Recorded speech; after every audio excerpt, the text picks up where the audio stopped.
L'Église, je vous salue dans le précieux nom de notre Seigneur et Sauveur Jésus-Christ. La paix soit avec vous. Permettez-moi de lire quelques versets à nouveau qui ont été déjà lus dans Genèse 1er. Je lis pour vous le verset 27 et 28 et dans le psaume 11, je lis le verset 3. Dieu créa l'homme à son image, il le créa à l'image de Dieu. Il créa l'homme et la femme. Dieu les bénit et Dieu leur dit, soyez féconds, multipliez, remplissez la terre et l'assujettissez et dominez sur les poissons de la mer, sur les oiseaux du ciel et sur tout animal qui se meut sur la terre. Dans le psaume 11, le verset 3, quand les fondements sont renversés, le juste, que ferait-il? Quand les fondements sont renversés, le juste, que ferait-il?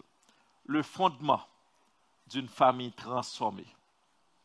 Le fondement d'une famille transformée. Tel est le titre de notre message. Au cœur d'une société qui se dégrade de plus en plus et qui donne une redéfinition radicale de la famille, il est important que ceux qui ne veulent pas se conformer au siècle présent de se rappeler le fondement de la famille sur une base biblique et évangélique. Les fondements de la famille sont renversés quand les lois les plus essentielles de la famille sont violées. La normalité est normalisée, l'immoralité est légalisée, la moralité, la décence, la pudeur font place à l'obscénité, les immoralités. En observant le monde, la société dans laquelle nous vivons, il n'y a aucun doute que nous vivons ce renversement des fondements de la famille. Quels sont donc les fondements de la famille qui sont renversés? Premièrement, le fondement de la famille est renversé dans sa définition et sa composition. Autrefois, dans les années 80, quand vous ouvrez un dictionnaire et vous cherchez la définition du mariage, vous allez remarquer que c'est l'union d'un homme et d'une femme. Et si vous regardez encore dans les dictionnaires d'aujourd'hui, vous allez remarquer que c'est l'union de deux êtres. Donc, cela veut dire que ça peut être n'importe quel sexe.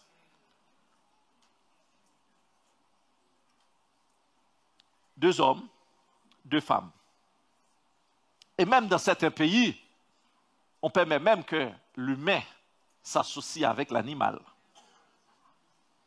Nous devons nous rappeler là que la définition familiale de base selon la Bible est constituée d'un homme et d'une femme et de leurs enfants selon la souveraineté de Dieu quand il bénit les entrailles. La famille n'est pas une institution humaine. La famille a son origine en Dieu. Elle n'est pas le fruit d'une évolution qui change d'année en année ou décennie après une décennie.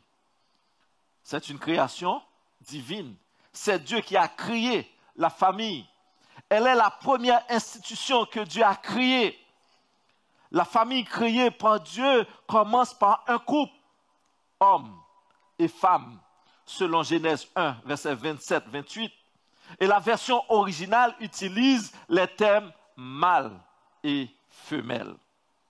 Au sens biblique, il y a d'abord famille parce qu'il y a une dualité homme-femme porteuse de l'image de Dieu dès la création. Genèse 1, verset 27-28.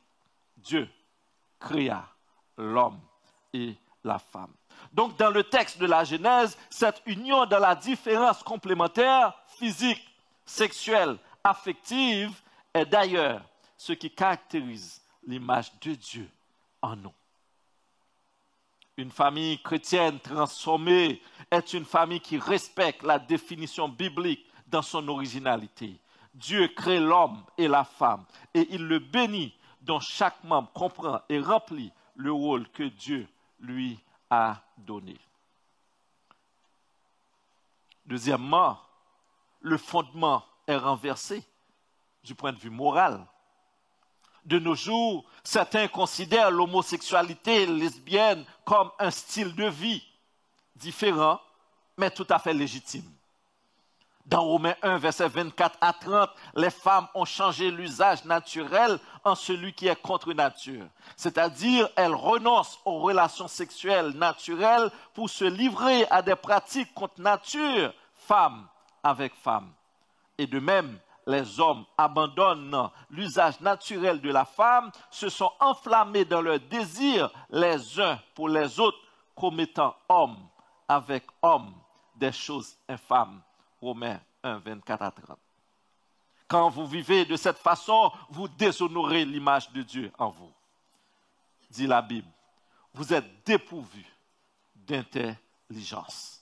C'est-à-dire absence de discernement moral, spirituel, sans conscience, selon Romains 1, le verset 30.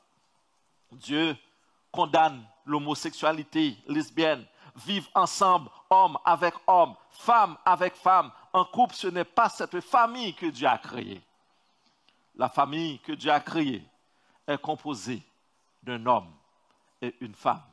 Et Dieu l'a béni. Vous qui vivez dans le péché d'homosexualité lesbienne, l'évangile de Jésus-Christ offre le pardon aux homosexuels, comme il le fait pour tous les pécheurs qui se repentent et croient au Seigneur Jésus. Les chrétiens tombés dans ce péché odieux peuvent trouver le pardon et rétablir leur communion avec Dieu par la confession et l'abandon de ce péché.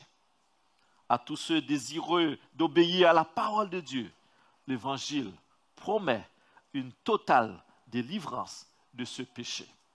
Oui, Dieu est capable de vous délivrer. Seulement, si vous tournez votre regard, comme dit la Bible, tournez-vous vers moi et vous serez sauvés. Dieu est capable de vous retirer de ce chemin. Dieu est capable de vous délivrer de ce péché. Troisièmement, le fondement est renversé du point de vue social. Dans Genèse 1, verset 22, Dieu les bénit en disant « Soyez féconds, multipliez et remplissez ». Dieu nous appelle à la procréation afin de remplir la terre. On ne peut pas remplir cette mission si nous ne vivons pas selon la volonté de Dieu. On ne peut pas procréer si nous vivons homme avec homme, femme avec femme. Ce n'est pas cette famille que Dieu a créée. Le fondement est renversé du point de vue social. Si vous regardez maintenant dans certains formulaires, que ce soit à l'école ou certains ministères, quand vous remplissez ces formulaires, on veut changer le mot père et mère pour seulement parent 1, parent 2. Juste pour dire que si vous n'êtes pas père, vous n'êtes pas mère, donc vous êtes parent. Et finalement, dans le formulaire, c'est parent 1, parent 2. Mais avant d'être parent, vous êtes père, vous êtes mère. C'est pour vous dire que quand le fondement est renversé. Ainsi, la famille est appelée à glorifier Dieu. Glorifier Dieu se fait par l'obéissance de la parole de Dieu dans nos choix. Nous glorifions Dieu lorsque nous reflétons l'image de Dieu en nous. Nous ne devons pas nous dénaturer parce que Dieu a mis son image en nous. Le fondement est renversé du point de vue légal. On ne veut plus la Bible dans les écoles, dans les institutions. On ne veut plus en parler. La famille a son origine en Dieu. La Bible, parole de Dieu, est le fondement de la famille qui compose la société. On rejette les principes de Dieu. On ne veut plus Dieu. On ne veut plus sa parole. Les fondements renversés sont des fondements diaboliques parce qu'ils vont à l'encontre de la volonté de Dieu. Tenant compte de tous ces fondements qui sont renversés, la Bible pose une question. Quand les fondements sont renversés, le juste, que ferait-il? Psaume 11, verset 3. Tout d'abord, que signifie fondement? Fondement, base, élément essentiel sur lequel s'appuie tout le reste. Les fondations d'un bâtiment assurent la stabilité, la sécurité et la force. Le fondement détermine la solidité de l'édifice. Un fondement dicte le genre de structure à construire. Le fondement des familles dicte quelle église nous allons avoir et quelle société allons-nous laisser pour la génération future. Dieu veut que nos familles soient solides à tout point de vue. Il a créé ces dernières comme pierre d'angle de toute société. Pour que nos communautés soient stables, ces familles doivent être solides. Ainsi, une famille qui n'a pas une bonne base, une bonne fondation, aura beaucoup de difficultés à rester unie quand viennent les épreuves et à rester debout quand les fondements sont renversés et à garder la foi en Dieu. La famille a besoin de fondations solides. Dans les maisons, nous utilisons souvent du bois, du ciment ou d'autres matériaux robustes pour cette fondation. Pour les familles, les fondations doivent être encore plus solides. Nos familles doivent être construites sur les principes bibliques, sur Dieu lui-même. Nos familles, oui, doivent être construites sur les principes bibliques, sur Dieu lui-même. En tant que chrétien, Dieu fournit les éléments essentiels pour bâtir les fondations de nos familles. Je vais partager avec vous deux. Premièrement, sur lui, notre rocher solide est sur sa parole. Sur quelle fondation votre famille est-elle bâtie? Quand les fondements sont renversés, le juste, que ferait-il? Que faire lorsque les fondements du bien, de la justice, de la moralité ou de la foi sont renversés? Comment le juste doit-il vivre dans ce monde dans lequel les fondements sont renversés? Face à cette question, que faut-il faire? Dans le psaume 11, le juste doit avant tout regarder vers Dieu, qui règne dans son Saint-Temple. Il doit garder confiance en Dieu. Notre fondation est Dieu lui-même. Notre fondation est Dieu lui-même. Oui, Dieu. Quand notre voiture a un problème mécanique, électrique ou technologique, le propriétaire se tourne vers le fabricant parce qu'il est le fondateur. Il est capable de le réparer, de le remettre à neuf pour vous. Il en est de même pour la famille, pour l'homme. Dieu est le fondateur de la famille, selon Genèse 1, verset 27. Dieu créa l'homme à son image. Il le créa à l'image de Dieu. Il créa l'homme et la femme, puis Dieu les a bénis. C'est Dieu qui a conçu l'idée de la famille. Il est donc raisonnable de penser qu'il est mieux placé pour nous montrer comment doit fonctionner la famille. Il peut, de ce fait, nous mettre en garde contre les précipices qui détruisent les familles. Vous réalisez certainement que le monde se trouve dans une situation très critique. Nous vivons des jours excessivement sérieux. Il y a beaucoup de chrétiens qui ne réalisent pas combien la situation mondiale est critique. Toutefois, Dieu a un message pour les jours difficiles, quand les fondements sont renversés. Et c'est ce message que nous trouvons dans le psaume 11. Dans Isaïe 45, verset 22, il disait, « Tournez-vous vers moi et vous serez sauvés, vous tous qui êtes aux extrémités de la terre, car je suis Dieu et il n'y en a point d'autre. » Puisque c'est Dieu qui a créé la famille, quand on a des problèmes, quand on a des difficultés, il faut se tourner vers Dieu.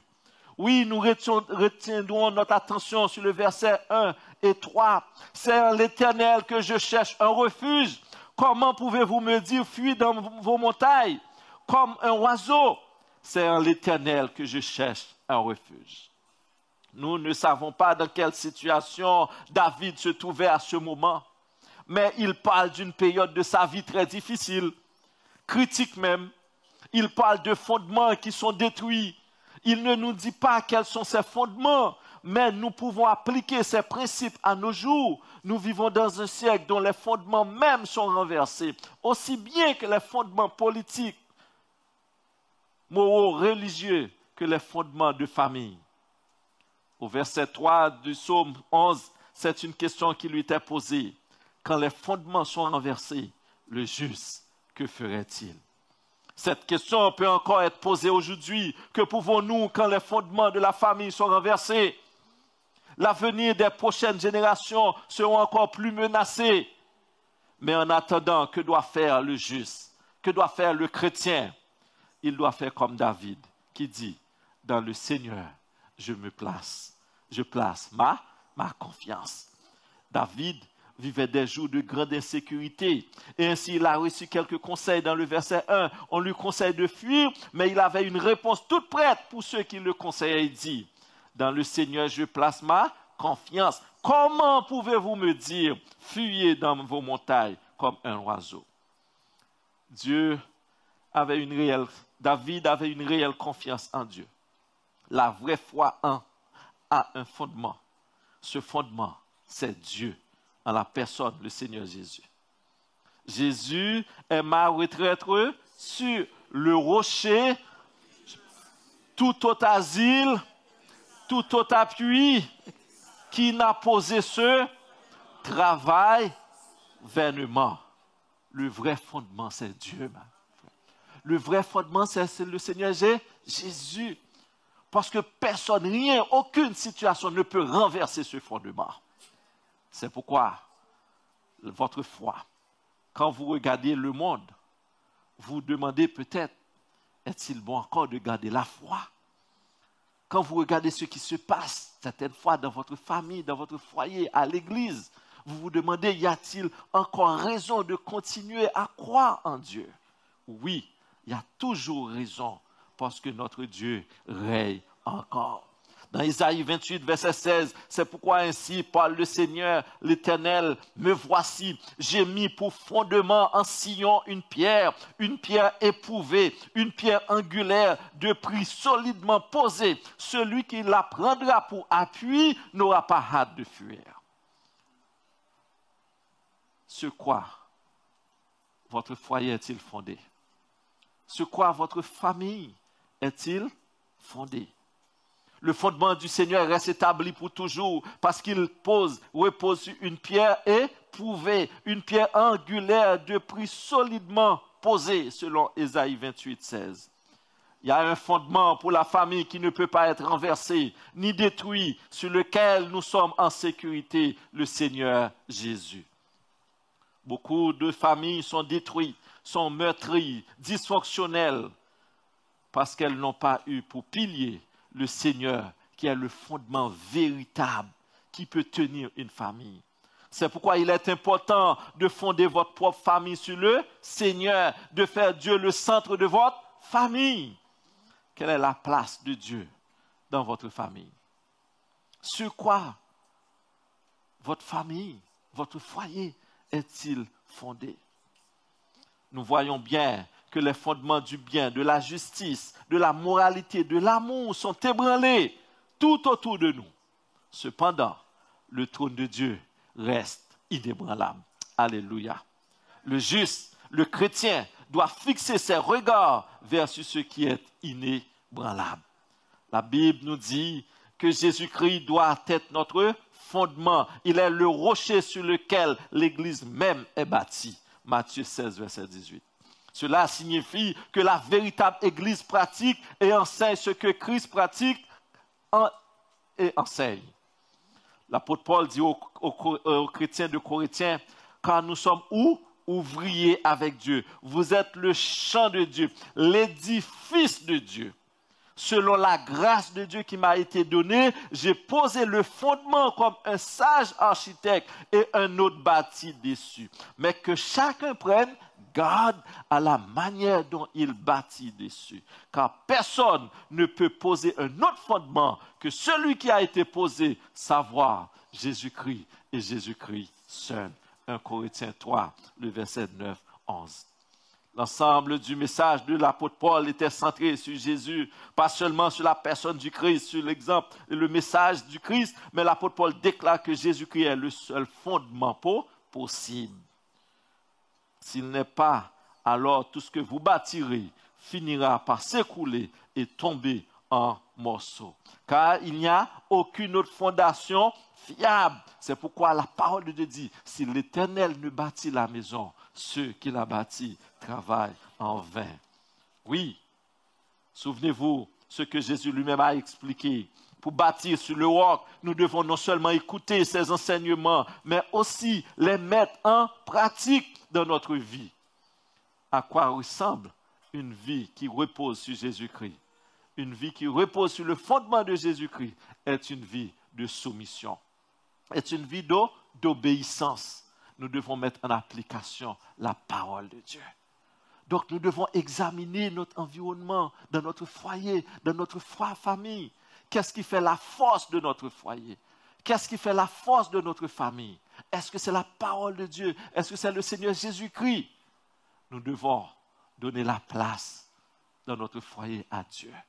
Parce que lui seul peut nous tenir, peut nous garder, peut nous préserver de toute chute, peut nous préserver, peut nous protéger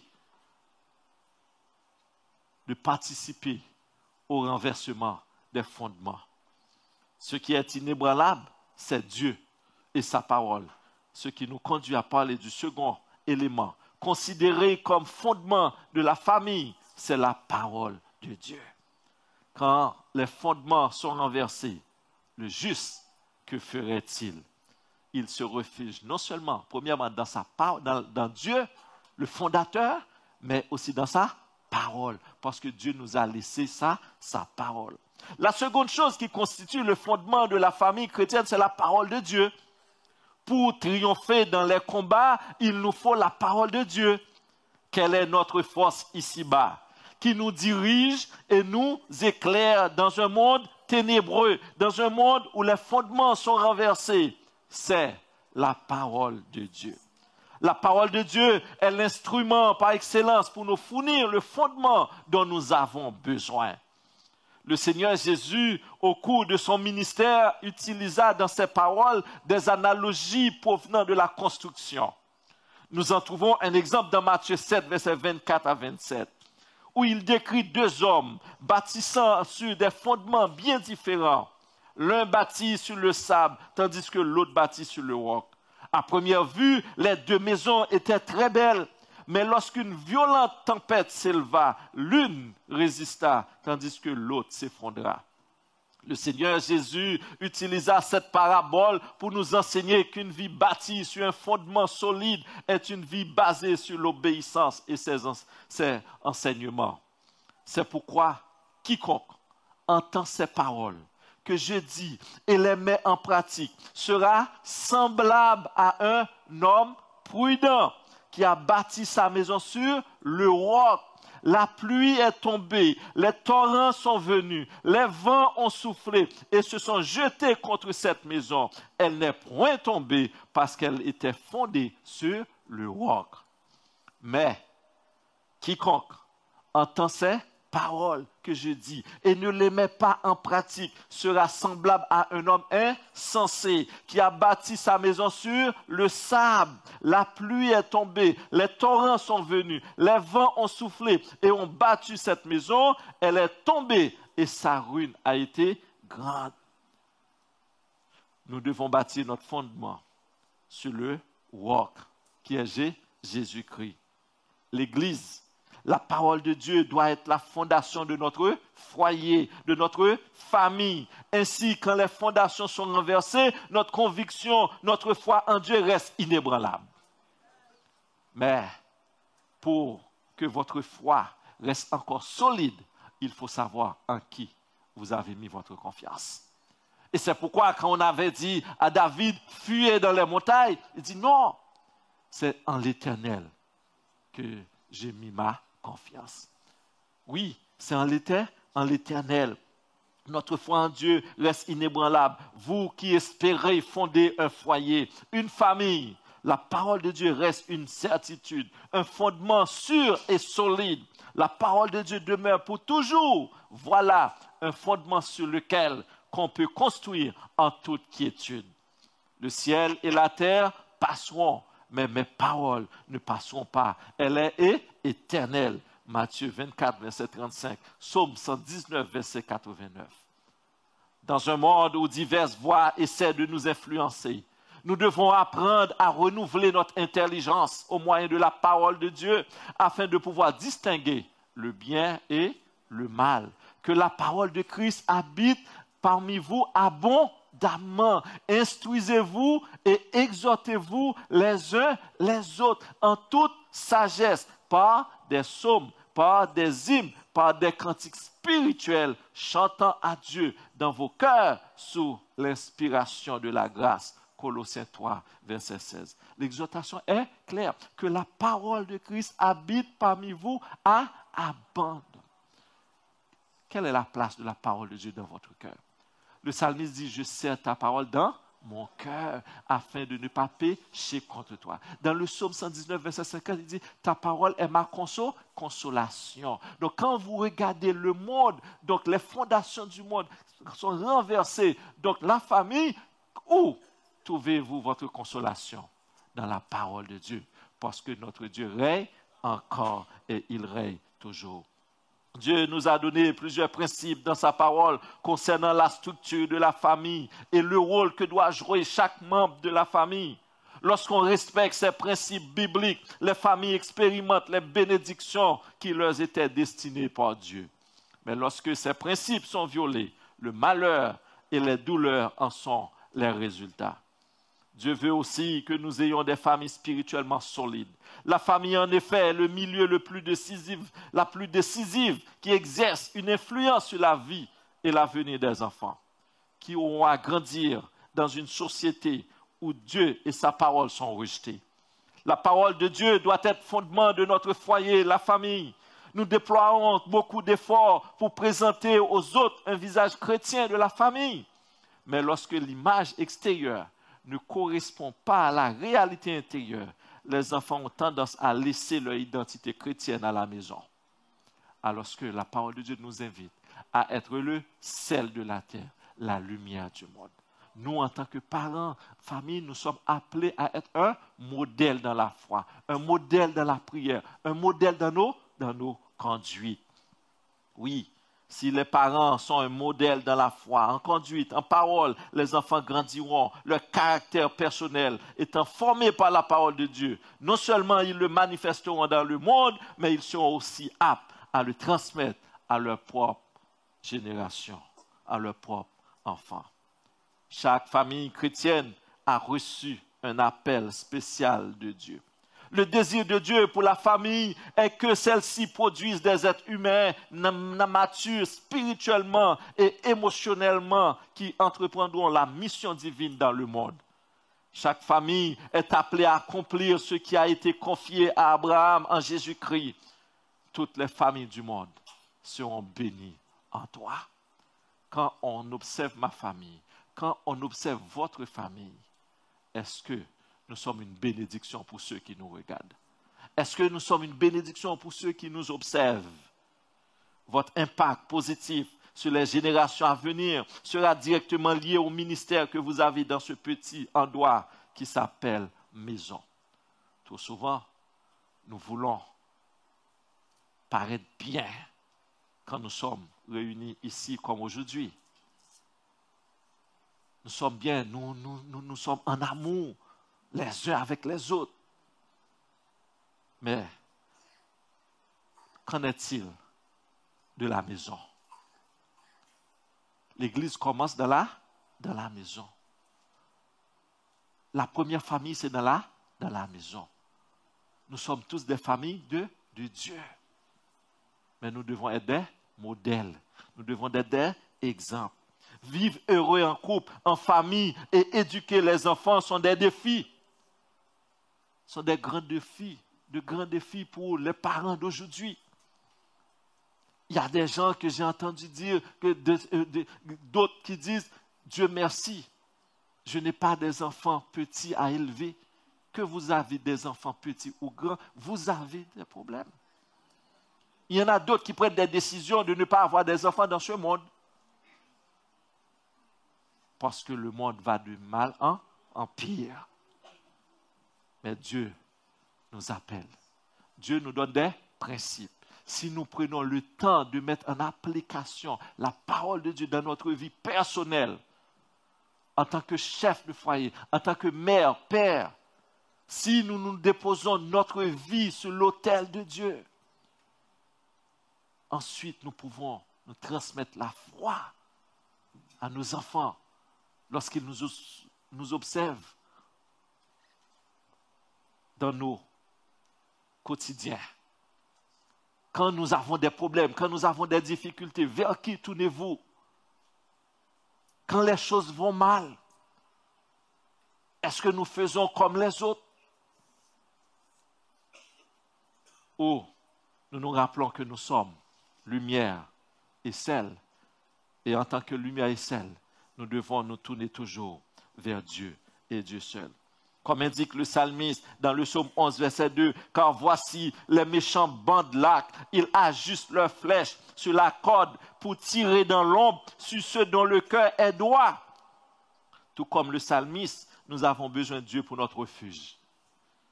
Sa parole pour notre consolation. Quel était le fondement de la foi de David? C'est Dieu et sa parole. Qu'est-ce qui le rendait capable de dire « Je ne fuirai pas, je demeurerai là où Dieu m'a placé ». Qu'est-ce qui lui a rendu capable de dire « C'est dans le Seigneur que je mets ma confiance ». Parce qu'il sait que Dieu est fidèle.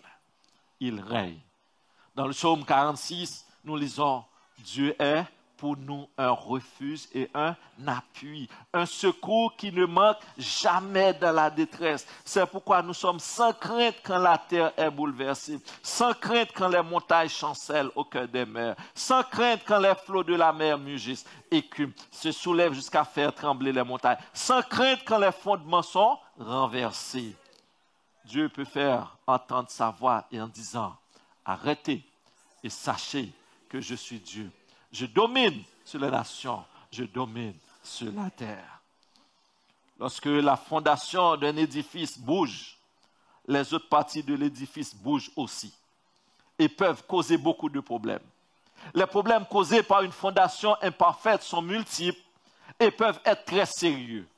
Cela n'est pas seulement vrai pour la maison et les bâtiments, elle est aussi vraie pour notre famille.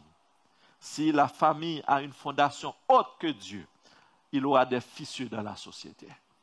Il aura des fissures dans l'Église. Parce que la fondation n'est pas bonne. Oui, que la famille est la base de toute la société. C'est la famille qui forme la société. Si on enlève les familles, il n'y a pas de société. Si les familles vont mal, la société aussi.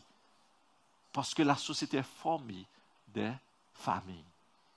Ainsi, nous sommes appelés à être un modèle, une lumière. C'est pourquoi, quand les fondements sont renversés, nous devons nous retourner vers Dieu.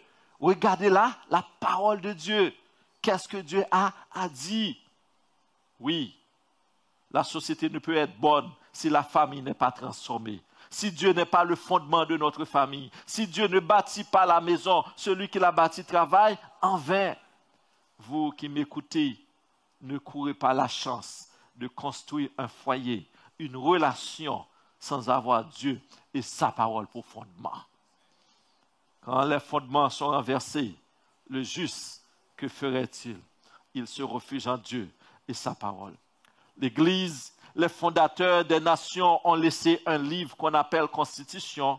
À travers ce livre, on trouve les valeurs sur lesquelles ces pays ont pris naissance. Pour le Canada, le Québec, on parle de charte des droits de liberté et la liberté. De même, Dieu a créé l'homme et la femme. Il les a bénis. Et c'est Dieu qui a créé la famille. Pour le bon fonctionnement de la famille, il donne un livre qu'on appelle la Bible. La Bible, parole de Dieu, qui nous enseigne les principes et les lois pour la fondation d'une famille transformée à l'image de Dieu.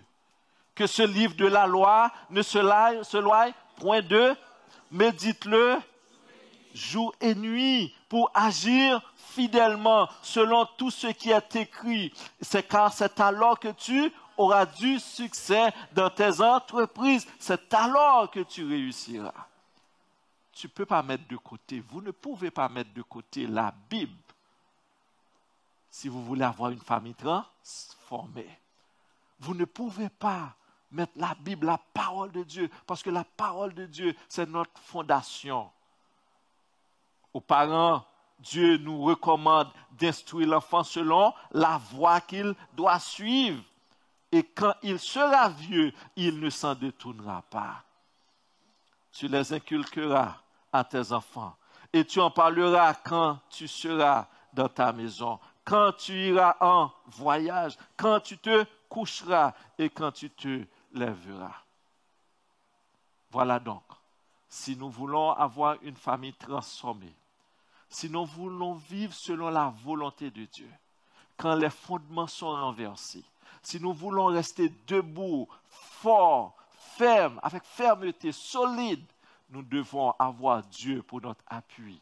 Nous devons avoir sa parole pour notre consolation. Quelle est la place de Dieu pour vous dans votre vie personnelle? Quelle est la place de Dieu dans votre foyer? Quelle est la place de Dieu dans votre famille? On a mis Dieu déjà dehors dans presque toutes les écoles. On a mis Dieu dehors dans les institutions. Vous, en tant que famille, comptez-vous mettre Dieu dehors? Ou comptez-vous faire de ce Dieu encore plus votre fondement, votre fondation? Et si vous n'avez pas encore ce Dieu, il n'est pas trop tard. Peut-être que ça fait longtemps que vous êtes mariés, mais Dieu n'est pas présent dans votre famille. Dieu n'est pas présent dans votre foyer. Peut-être que vous écoutez le message, mais Dieu n'est pas présent dans votre vie personnelle. Venez à moi, vous tous qui êtes fatigués, chargés, et je vous donnerai du repos. Ce repos, le monde ne peut pas vous le donner. Cette quiétude d'esprit, le monde ne peut pas vous le donner. Mais Dieu peut vous le donner. Parce qu'il est le créateur de l'homme et la femme. Il est le créateur de la famille. Est-ce que vous avez une place pour Dieu? Quand les fondements sont renversés, le juste, que ferait-il? Que ferait le juste? La réponse est dans le psaume. C'est en l'Éternel, je mis ma confiance. C'est en l'Éternel que je me refuge. Sa parole est notre guide. Faisons la parole de Dieu votre guide pour votre famille. Et vous serez bénis quand la parole de Dieu dit quel est l'homme qui craint l'Éternel. L'Éternel lui montre la voie qu'il doit suivre. Que Dieu vous bénisse.